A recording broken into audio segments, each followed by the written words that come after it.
it's Michelle with Stamping with Michelle. I'm here with another Learn to Stamp video.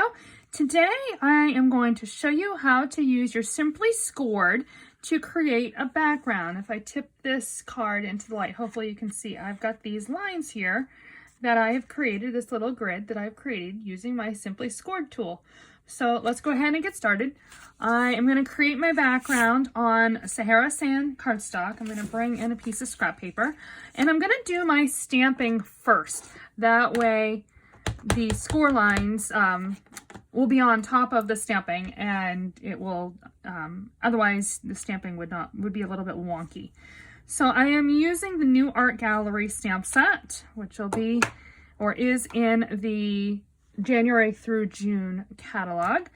I am using, this is Magenta Madness and Bumblebee to add these flowers in, and lastly a little bit of Pretty Peacock.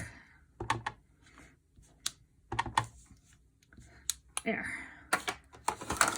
Now let's get the scrap paper out of the way. We're going to bring the Simply Scored tool in like this, and of course it has the ruler right across the top, which makes it super easy to figure out the grid.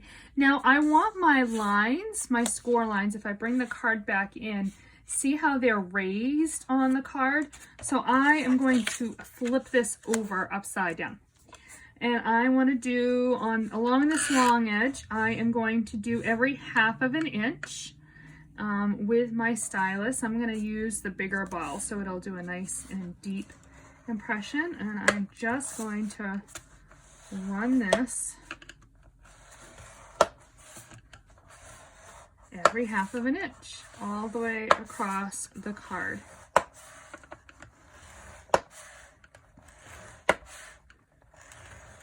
And then I'm going to rotate it. Now this time, instead of doing every 1/2 of an inch, I'm going to do 3/8 of an inch. This card ends at 3 3/4. So if I did 1/2 of an inch, it would be a little narrower here.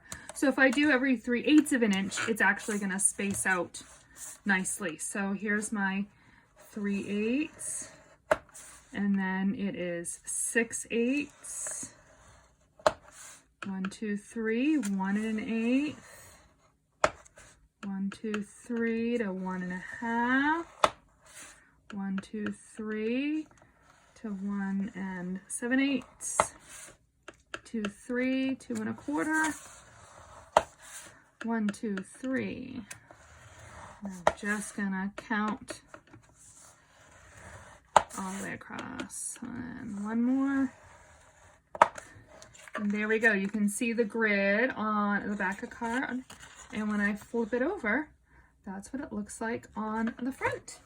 And then we could just put the card together. I won't do that for you, but here is my completed card again with the grid background.